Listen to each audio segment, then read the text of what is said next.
160 yang Rena nggak lolos, maka di sini Rena mendapatkan nilai 275, ini adalah di atas PG3, ini artinya lolos. Dengan catatan teman-teman, untuk yang afirmasi itu tetap berlaku.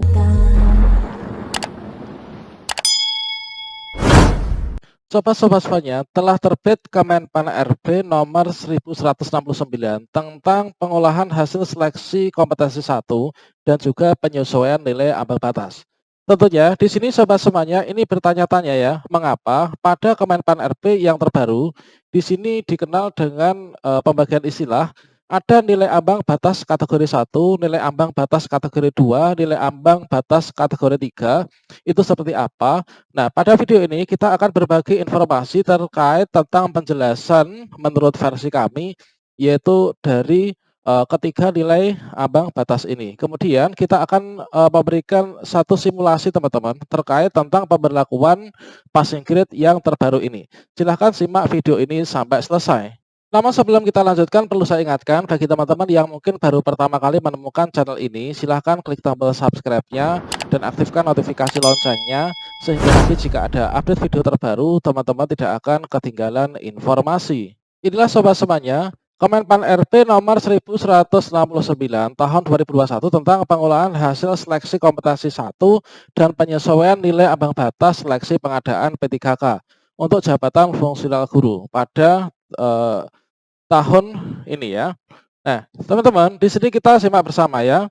Nilai ambang batas ini dibagi menjadi 3. Yang pertama, nilai ambang batas seleksi kompetensi teknis, kemudian nilai ambang batas seleksi kompetensi manajerial dan juga sosiokultural, kemudian nilai ambang batas seleksi kompetensi wawancara. Di sini kita singkat menjadi W ini ya. Kemudian nilai ambang batas dibagi menjadi 3 kategori. Yang pertama, nilai ambang batas kategori 1, nilai ambang batas kategori 2, dan nilai ambang batas kategori 3. Kemudian untuk penjelasannya teman-teman, yang pertama, nilai ambang batas kategori 1 tetap menggunakan Permenpan RB nomor 1127 tahun 2021. Contohnya, guru kelas SD nilai ambang batas teknis itu adalah 320, untuk manajerial sosiokultural 130, untuk wawancara ini 24. Berperingkat terbaik di ranking teman-teman, afirmasi tetap diberikan sesuai Permenpan RB nomor 28 tahun 2021. Jika masih terdapat alokasi kebutuhan yang belum terpenuhi atau formasi kosong, maka akan diisi oleh peserta dengan nilai ambang batas yang bagian kedua. Nah, ini teman-teman tentunya ini merasa khawatir ya. Apakah dengan terbitnya Kemenpan RB terkait tentang penurunan passing grade ini, apakah afirmasi yang lama itu masih dipakai? Nah, di sini kita ingat kembali teman-teman terkait tentang afirmasi yang sudah tersemat dengan baik di Permenpan RB nomor 28 tahun 2021. Nah, ini teman-teman, di sini kita simpan baik di benak kita ya, terkait tentang kebijakan afirmasi dalam seleksi P3K guru yang tersemat juga pada Permenpan RB nomor 28 tahun 2021, yaitu bagi pemegang sertifikat pendidik yang linear dengan formasi yang dilamar, di sini mendapatkan afirmasi 100%. Artinya untuk kompetensi teknis ini otomatis lulus teman-teman, untuk baik itu seleksi kompetensi 1, 2, maupun 3.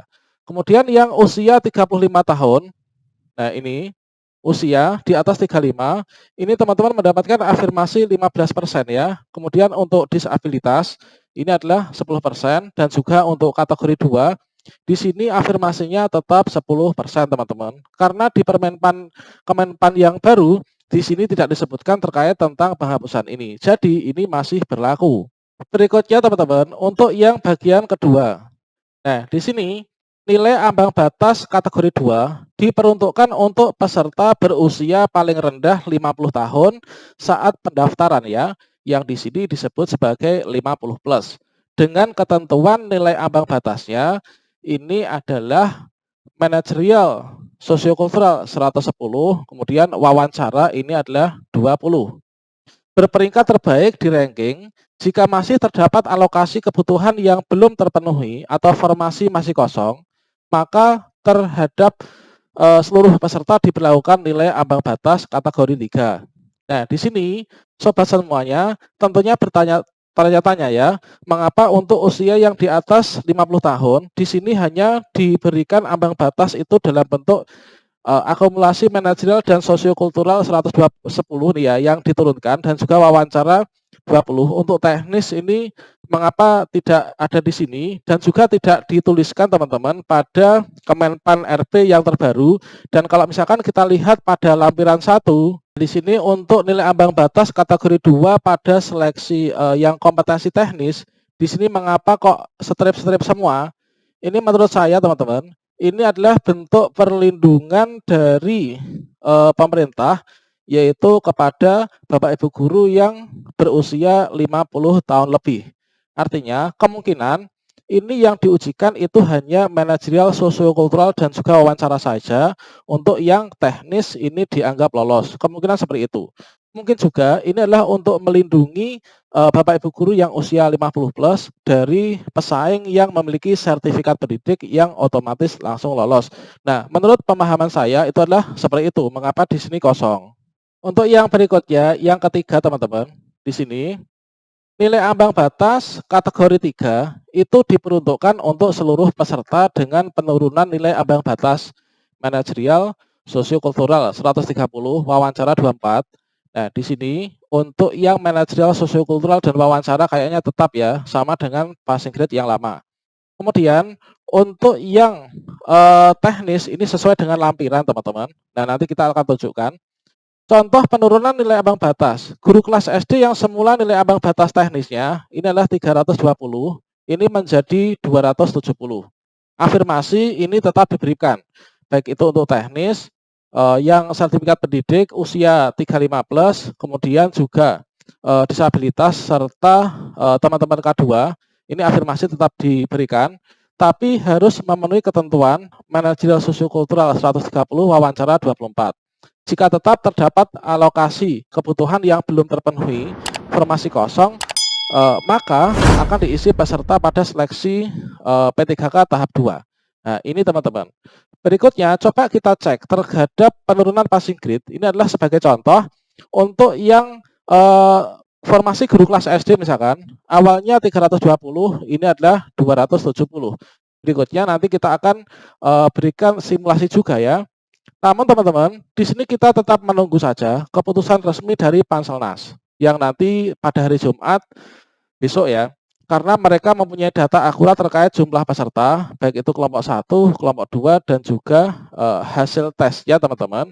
Nah, di sini adalah untuk penurunan passing grade-nya dari nilai ambang batas kategori 1, misalkan guru kelas TK awalnya 260, ini diturunkan menjadi 210.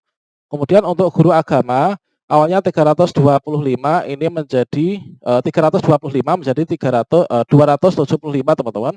Untuk guru kelas SD 320 menjadi 270. Kemudian penjas 275 menjadi 225. Kemudian agama Buddha ini 325. Nah, ini ya sampai menjadi 275. Kemudian coba misalkan kita ambil satu contoh kasus penerapan dari hal ini. Oke, misalkan saja teman-teman, di sini kita ambil contoh untuk formasi guru kelas SD ya. Misalkan di sebuah SD ini ada satu formasi, kemudian ada 3 pelamar. Nah, di sini ada peserta 3 ini yang melamar ini adalah semua dari sekolah induk. Nah, di sini misalkan Alan ini usianya 33, kemudian Reni 32, Rena ini 34. Nah, di sini kita simulasikan semuanya dari ketiga pelamar di formasi yang satu ini memperebutkan ini tidak ada yang mendapatkan afirmasi ya, misalkan. Kemudian pada saat mengikuti seleksi, maka didapatilah hasil yang seperti ini, teman-teman. Nah, misalkan hasilnya ini adalah seperti ini. Misalkan di sini untuk yang Alan ini mendapatkan teknis yaitu sebesar 260. Nah, di sini untuk manajerial, sosiokultural dan juga wawancara ini kita anggap lolos semua ya. Nah, ini kita untuk yang Alan 260, Reni 160, kemudian Rena ini 275. Nah, yang dimaksud dengan penentuan kelulusan untuk yang tahap 1 ini ditentukan dari ini teman-teman, urutannya ini ya, urutan yang pertama, kemudian urutan kedua, kemudian ini urutan untuk yang kategori ketiga. Nah, untuk peringkingannya di sini ini adalah diberlakukan dulu dari passing grade kategori 1, yaitu ambang batas yang pertama dulu teman-teman. Nah, di sini kita melihat pada kasus ini, dari ketiganya, baik itu Alan, Reni, maupun Rena, ini nilainya di bawah passing grade semua ya. Ini 260, 160, dan 275. Padahal passing grade untuk yang kategori 1 ini adalah 320. Nah, jadi kalau misalkan kita ranking berdasarkan pada kategori 1, maka di sini tidak ada yang lolos dari ketiganya. Kemudian di sini berikutnya kalau di peringkat pertama di kategori 1 enggak ada yang lulus, maka diarahkan ke yang PG kategori 2. Nah, PG kategori 2 ini adalah khusus bagi Bapak Ibu yang usianya di atas 50 tahun ketika klik tombol akhiri pendaftaran dulu. Nah, di sini kita lihat antara Alan, Reni, dan Rena usianya tidak ada yang 50 plus. Artinya di sini juga tidak memenuhi syarat. Nah, kalau misalkan dari yang PG1, PG2 tidak masuk kriteria, tidak ada yang lolos, maka barulah di sini dibawa menuju ke PG kategori 3. Nah, PG kategori 3 itu adalah diturunkan passing grade untuk teknisnya, untuk wawancara dan juga manajerial sosiokultural itu tetap. Nah, di sini PG-nya menjadi 270. Dengan demikian, maka yang lolos ini adalah yang bernama Rena ini, teman-teman. Ini adalah yang lolos. Ini 260, ini tidak lolos, ya kan? 160 yang Rena nggak lolos, maka di sini Rena mendapatkan nilai 275, ini adalah di atas PG3, ini artinya lolos. Dengan catatan teman-teman, untuk yang afirmasi itu tetap berlaku. Jikalau teman-teman ini mungkin untuk formasinya itu ada yang guru agama atau mungkin guru PKN, guru SMA, SMP, maka teman-teman silahkan menggunakan simulasi yang seperti ini. Nah, nanti tinggal diganti saja untuk di sini passing grade-nya ya. Passing grade-nya ini sesuaikan. Berikutnya untuk afirmasi, kita bisa lihat untuk afirmasinya, rinciannya, tentunya teman-teman itu masih ingat terkait tentang afirmasi teman-teman. Ya, mana kalau misalkan kita mendapatkan afirmasi, sertifikat pendidik ini adalah 100% afirmasi, artinya langsung lulus teman-teman, dapat 500 poin. Kemudian untuk usia 35 plus ini dapat afirmasi 15%, artinya dapat tabungan poin 75%, disabilitas dapat 50%, K2 dapat 50%, untuk usia 35 plus gabungan dengan K2, misalkan sobat-sobat ini masuk K2 dan juga usia di atas 35 plus, maka dapat tambahan nilai 15% dulu di tabungan di awal yaitu 125. Oke, demikian sobat semuanya, semoga ini bermanfaat dan kita tunggu saja teman-teman untuk hasilnya, yaitu pada hari Jumat besok ya. Pada hari Jumat besok, tepatnya jam berapa kemarin? Jam 9 sampai jam 10 atau jam 8 sampai jam 9. Nanti kita pantau saja. Dan saya doakan semoga Bapak Ibu Guru ini keterima di P3K tahun ini. Dan saya juga turut berpesan, kalau misalkan sudah keterima di P3K, marilah kita bersama-sama bersyukur dengan cara kita memaksimalkan kinerja kita ya, supaya tujuan negara untuk mencerdaskan kehidupan bangsa ini nanti bisa tercapai. Dan pada akhirnya negara kita, generasi mudanya ini menjadi generasi muda yang handal di masa depan. Sekian, wassalamualaikum warahmatullahi wabarakatuh.